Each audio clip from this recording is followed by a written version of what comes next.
Good afternoon, everybody.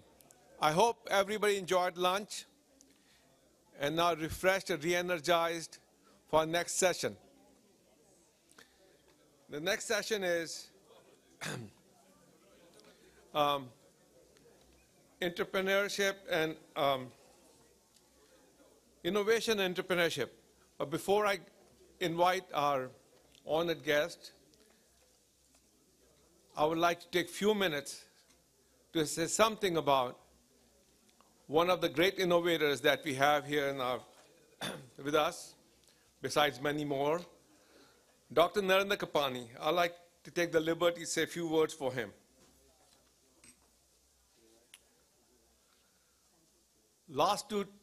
All this weekend, we have seen what Narendra has done in the field of philanthropy. Built a phenomenal organization, established chairs, art exhibits, just to name a few. But Narendra has done a lot more. He was innovator and entrepreneur, probably for one of the more important entrepreneur of the century, last century. He's been collector of art. He has a 360-degree vision and sees the whole world around him. He's not focused on a country or a continent. As we can see from our seminar, there are people from every continent in this with us today.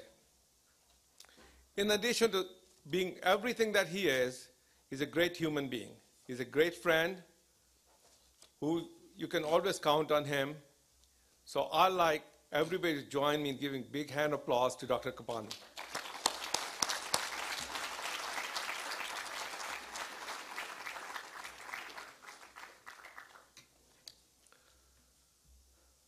As I said in the morning, we're going to save the best for the last. The next presentation is Innovation and Entrepreneurship. It's chaired by none other than Dr. Ishwarjaj Ahluwalia. She did her BA from Presidency College in Calcutta, MA from Delhi School of Economics, PhD from MIT. She's vice chair of planning board from 2005-2007.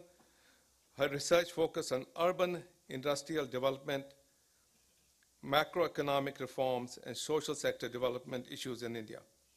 Her paper, Challenges of Economic Development in Punjab, was published by the Oxford University Press in 2009. Please join me in giving big hand of applause to Ms. Ahluwalia.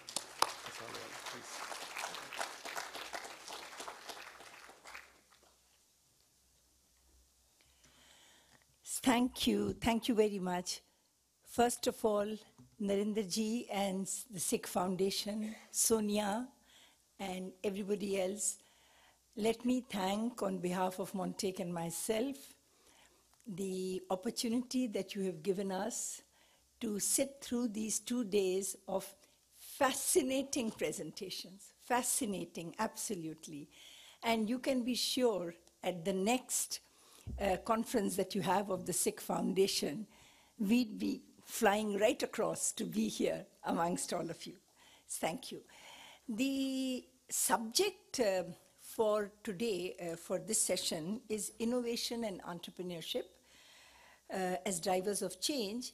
And I've been hearing a lot on the different subjects from the presenters here, but the context has always been global, and how we can, as educated Sikhs, as empowered youth amongst our community, how we can really contribute to the world as a whole.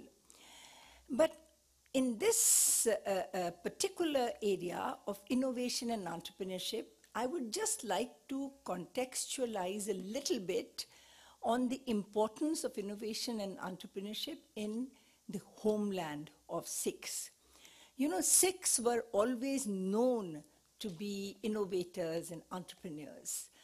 But something has happened, and since 1991, when India actually moved to liberalize the economy and unleash the animal spirit among entrepreneurs to create wealth. It's not Punjab that has forged ahead. It's really the states of the South. And I will not go into the details of that, except to say here that I would like the speakers, when they talk about the role of innovation and entrepreneurship, to remember that you are assuming that the ecosystem is conducive to investment and innovation. And what do I mean by ecosystem? The physical infrastructure, the macroeconomic environment, the ease of doing business, the regulatory environment.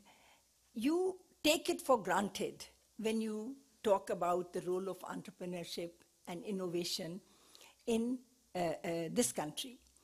But when you think of what you could contribute to India, the whole business of how to create that environment which nurtures entrepreneurship and innovation is also very important. So that's the first point.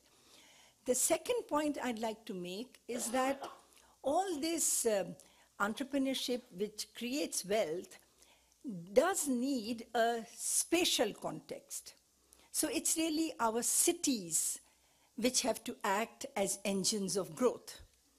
And in India, in the last 15 years, we have observed when the growth rate picked up to 7.5% and 8% per annum, it was really a handful of cities which fueled that growth. It's Hyderabad, Bangalore, Mumbai, Delhi, Ahmedabad, Pune, and that's about it. And even these cities were bursting at their seams. So do remember that when you talk of the role of innovation and entrepreneurship, what role do cities play? And what I mean by cities, I don't just mean the slogan of smart cities.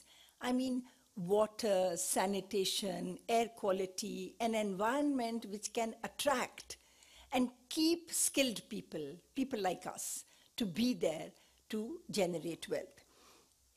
And the third thing, which is not directly connected, but I think it is, and because somehow it has been missing in our dialogue over the last 2 days, I felt I should emphasize it. I'm really very happy that the Sikh Foundation decided to give these awards to women who have excelled. And now you have to think of how to address the enormous challenge of gender inequality in Punjab, the homeland of Sikhs. This is an area which has not come into any of the discussion because it didn't quite belong, but I felt that at least I should flag it, because if you don't empower your women, you are leaving 50% of your population behind. And that, you know, is not a way to forge ahead. Both child sex ratio and overall sex ratio in Punjab are among the worst of all major states in India. And while in Human Development Index, Punjab is the 6th, on Gender Equality Index, Punjab is the 19th. So how Sikh Foundation can do something to ensure that we try and empower the women in our homeland?